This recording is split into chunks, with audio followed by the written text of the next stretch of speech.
ऐसे था ऐसे रोटेट कर दिया गया, तो कितना वर्क करना पड़ेगा। ठीक है, एक स्मॉल एंगुलर डिस्प्लेसमेंट अगर हम बार मैग्नेट को पहले स्मॉल डिस्प्लेसमेंट के लिए अगर रोटेट करें, एक लाइन लिखो, small amount of work done, small amount of work done, small amount of work done for displacement d theta, for displacement d theta is dw is equal to tau d theta। Rotational motion में पढ़ा है तुम लोगों ने, work done is equal to torque into angular displacement. ठीक है, कितना torque लग रहा है बार मैग्नेट पे, बार मैग्नेट पे टॉर्क लग रहा है mh sin theta d theta, ये इतना वर्क डन होगा।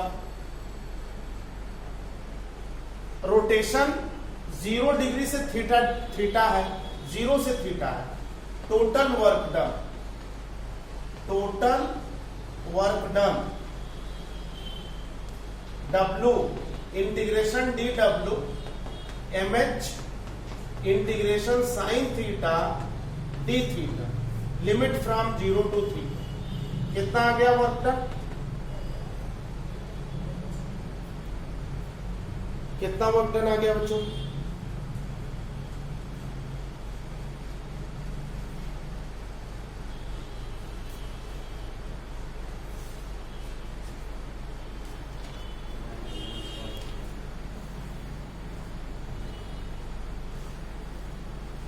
कितना आ गया वर्क डन। साइन थीटा का इंटीग्रेशन, साइन थीटा का integration minus cos theta, sine theta का integration limit from 0 to theta, limit substitute करो बेटा, ये आ जाएगा mh minus cos theta minus cos 0, cos 0 की वैल्यू, कॉस 0 की वैल्यू 1, तो ये हो जाएगा माइनस माइनस प्लस, यानी +1 minus cos theta, 1 minus cos theta. This is work done in rotating A dipole, this is work done in rotating a bar magnet from 0 to theta. Bar magnet को 0 से theta तक rotate करने में इतना work करना पड़ेगा।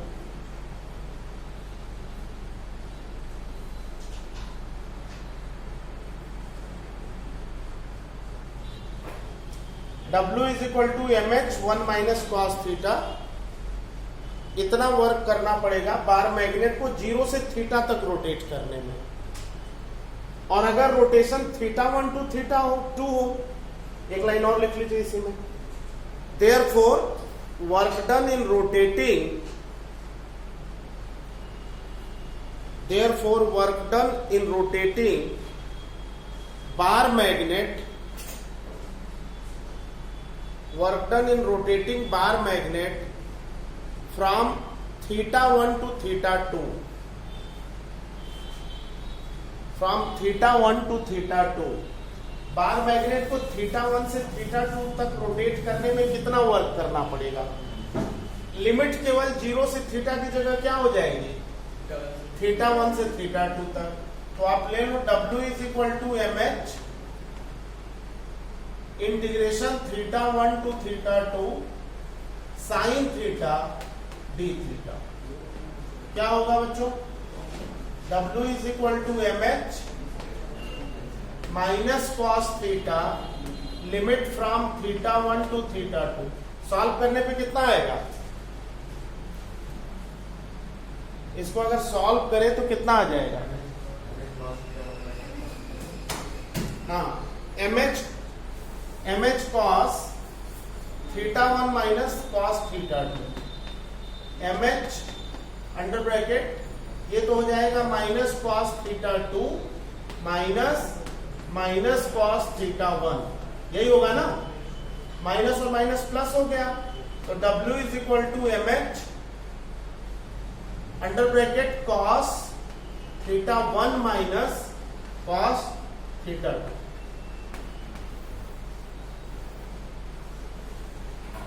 Clear? अब अगर यहीं पे पूछा जाए कि what is potential energy of the bar magnet, तो potential energy of bar magnet मेरे रोटेशन कहां से कहां तक लिया जाता है? 90 टू थीटा। हेडिंग डाल दो बच्चों, potential energy of bar magnet.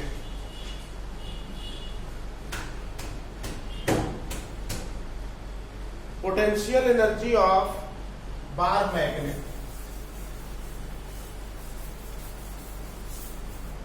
Potential energy of bar magnet, एक लाइन आप लिख लीजिए, work done in rotating a bar magnet, एक लाइन लिखो बेटा, work done in rotating a bar magnet, work done in rotating a bar magnet from 90 degree to theta, from 90 degree to theta is potential energy of bar magnet, is potential energy of bar magnet। यानी अगर capital U हम लेंगे बच्चों तो हमें work done in rotation from कहां से कहां तक? π/2 to theta sine theta d theta लेना पड़ेगा। यही है ना? बार मैग्नेट, सपोज करिए फील्ड का डायरेक्शन हॉरिजॉन्टल है और बार मैग्नेट ये है साउथ नॉर्थ। इसको अगर हमने थीटा रोटेशन दे दिया, 90 डिग्री टू थीटा रोटेशन दे दिया, तो जो वर्क डन है वो इसमें पोटेंशियल एनर्जी के रूप में स्टोर हो जाएगा। तो पोटेंशियल एनर्जी π/2 थीटा सॉल्व करने पे कितना आएगा? सॉल्व करिए, इस इंटीग्रेशन को सॉल्व करके बताइए कितना आएगा?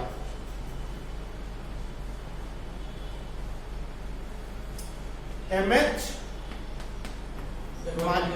हाँ minus cos theta π/2 to theta, upper limit minus lower limit. मेरे समझ से आप सॉल्व करोगे तो ये आ जाएगा माइनस mh कॉस थीटा, यही होगा ना बच्चों? Minus mh cos theta. ये पोटेंशियल एनर्जी है बार मैग्नेट की। पोटेंशियल एनर्जी का फार्मूला बार मैग्नेट के लिए minus mh cos theta. Clear? अब एक चीज और यहां पे मैं आपको बताना चाहूंगा, फिर कुछ न्यूमेरिकल्स हैं जो डिस्कस करेंगे हम लोग। ध्यान से देखो बच्चों, सपोज कर लीजिए बार मैग्नेट की जगह कोई रेक्टेंगुलर कॉइल है क्रॉस मैग्नेटिक फील्ड में, और इसको हमने रोटेशन दे दिया, करंट कैरिंग कॉइल है, इसको हमने थीटा रोटेशन दे करके छोड़ा, तो अपोजिट डायरेक्शन में फोर्स एक्ट करेगा। इस पे टॉर्क का एक फार्मूला मैंने डिराइव कराया था, NIAB साइन थीटा, याद है? इस फार्मूले का डेरिवेशन मूविंग कॉइल गैल्वेनोमीटर के पहले कराया था, MCG के पहले इस फार्मूले का डेरिवेशन कराया था मैंने आपको। Tau equals to NIAB sine theta. Bar magnet के प्लेस पे अगर रेक्टेंगुलर कॉइल है, सर करंट कैरिंग कॉइल है, तो उस पर लगने वाला टॉर्क का ये फार्मूला हम लोगों ने डिराइव किया था। इस फार्मूले को बार मैग्नेट के फार्मूले से अगर कंपेयर करें, देखिए torque is equal to mh sine theta, ये बार मैग्नेट पर टॉर्क का फार्मूला है। अगर इसको कंपेयर कर दें कॉइल पर लगने वाले टॉर्क से, NIAB, B माने मैग्नेटिक फील्ड इंड्यूस्ड है, इसको अगर हम H कंसीडर कर लें sine theta, symbol definition same है, सिंबल चेंज कर दें, NIA H साइन थीटा, तो इसका मतलब ये हुआ कि मैग्नेटिक मूवमेंट यहां पे NI ए, ये हो जाएगा मैग्नेटिक डायपोल मोमेंट, ठीक है ना। तो इस चीज को भी आपको यहां कंसीडर करना पड़ेगा। बार मैग्नेट की जगह कॉइल भी दे सकता है, क्योंकि मैं एक क्वेश्चन कराने जा रहा हूं इसलिए ये बात बताना जरूरी था। लिखिए क्वेश्चन, लिखिए।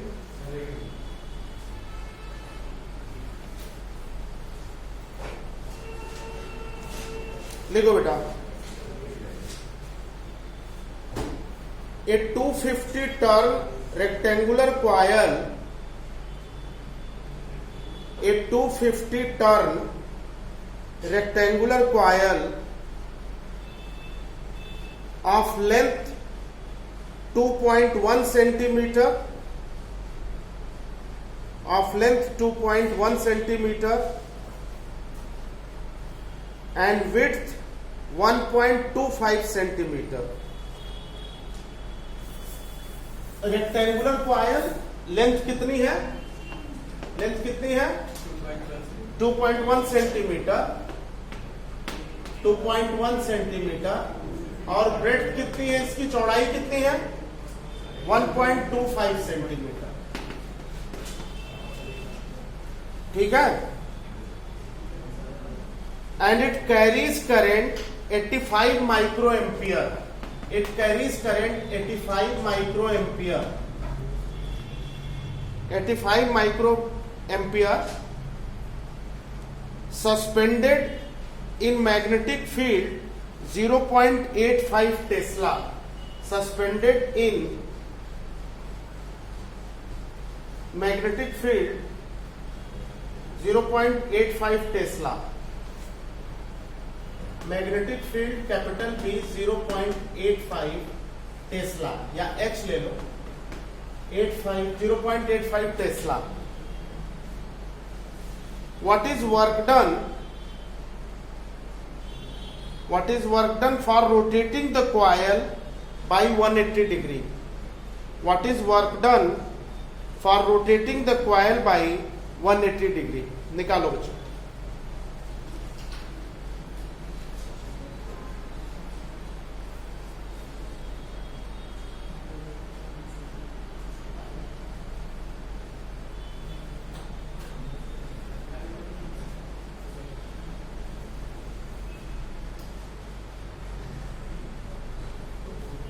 क्वेश्चन समझ में आ गया? सॉल्व करिए। कॉइल को रोटेटिंग बाय 180 डिग्री, इसका मतलब θ1 कितना है? 0, θ2 180। वर्क डन का फॉर्मूला अभी बताया मैंने, mh cos θ1 माइनस cos θ2। इसको यूज करके आंसर बताइए।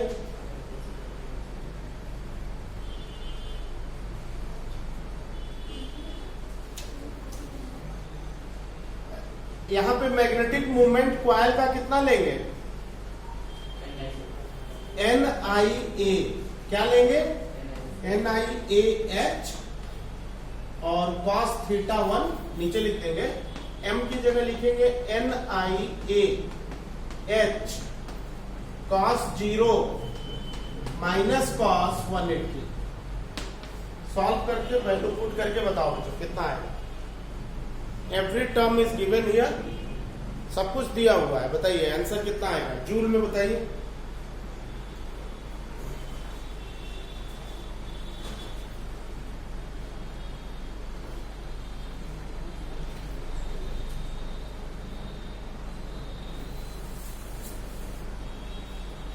भाई नंबर ऑफ टर्न दिया है, करंट दिया है, लेंथ और ब्रेड्थ दिया है, तो क्रॉस सेक्शन, तो एरिया कितनी आ जाएगी? लेंथ इंटू ब्रेड्थ करके, भाई लेंथ इंटू ब्रेड्थ एरिया आ जाएगी। N दिया है, I दिया है, A मिल गया, H दिया है 0.85, cos 0 की वैल्यू, cos 0 की वैल्यू 1, cos 180 की वैल्यू -1, तो ये 2 हो गया भाई। 1 माइनस -1, तो 1 + 1 हो गया 2, तो 2NIAH वैल्यूज पुट कर दो, आंसर आ जाएगा बच्चों अप्रोक्सीमेटली 9, लगभग 9 micro joule, 9 into 10⁻⁻6 joule.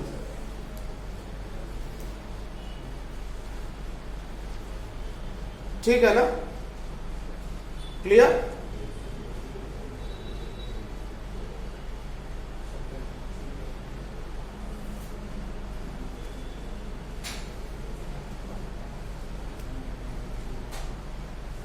Clear बेटा?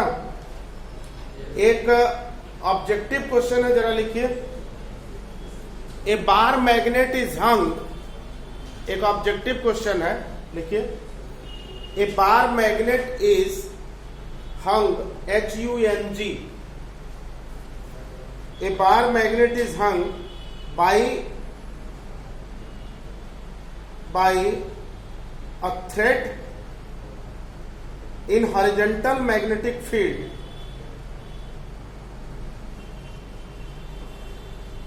In horizontal magnetic field and is in equilibrium state. As in equilibrium state, full stop. Energy required to rotate it by 60 degree energy required to rotate it by 60 degree is capital E, is capital E, full stop. The torque required to keep the bar magnet, the torque required to keep the bar magnet in this new position is, in this new position is. Option है बच्चों, पहला option है E by √2, E by √3, E√2, E√2 और last है, last one is E√3। ये चार option दिए हुए हैं।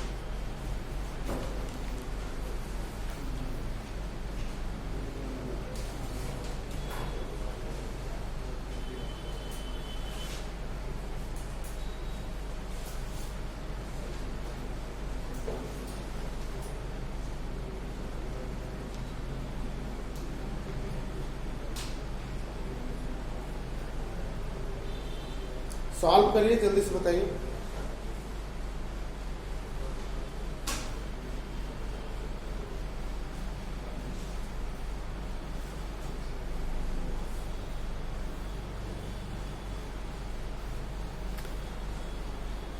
जीरो से 60 डिग्री तक का जो वर्क डन है वही एनर्जी है। कितना है एनर्जी?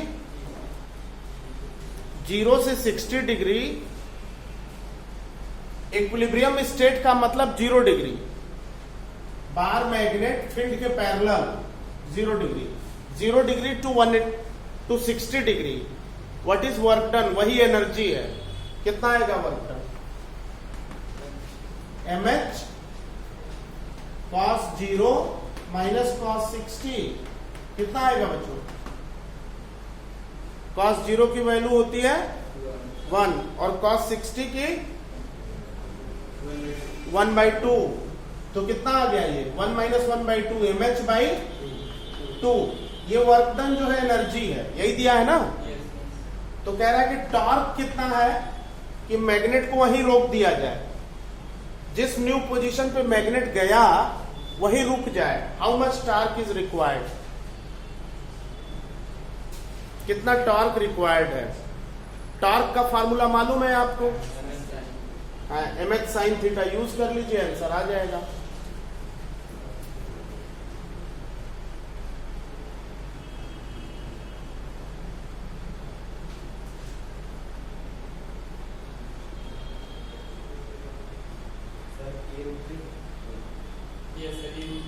कितना आएगा बेटा?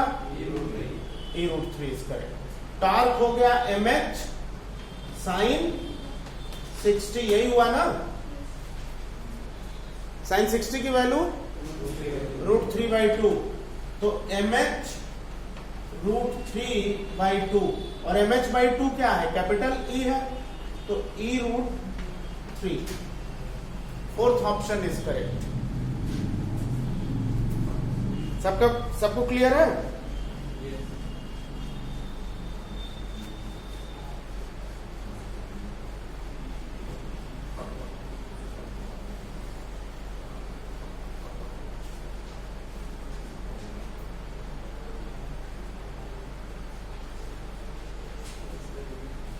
एक क्वेश्चन और लिखना बेटा। A bar magnet of movement, next question है, a bar magnet of movement 0.4, a bar magnet of movement 0.4 joule per tesla, magnetic movement 0.4 joule per tesla, joule per tesla is placed in magnetic field, is placed in magnetic field 0.16 Tesla, placed in magnetic field 0.16 Tesla, 0.16 Tesla.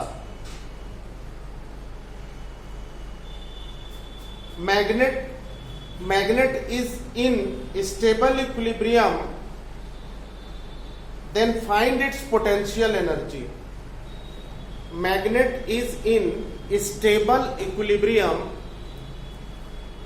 find potential energy.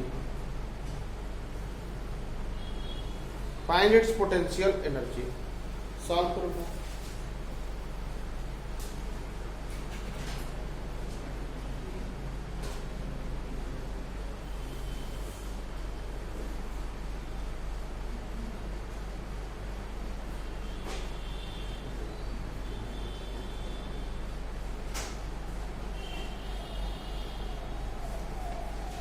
Stable equilibrium के लिए theta कितना होगा? 0 degree, और unstable के लिए 180 degree. ये बात तो क्लियर ही है? कितना आ रहा है? -0.064 जूल, है ना? Correct. Energy, potential energy -mh sine theta, हाँ mh cos theta, sorry cos 0 degree, stable equilibrium तो 0 डिग्री। वैल्यूज पुट कर दो बच्चों, आंसर आ जाएगा। मैग्नेटिक मोमेंट दिया है, मैग्नेटिक फील्ड दिया है, दोनों वैल्यू दे रखी है। cos 0 की वैल्यू 1 होती है,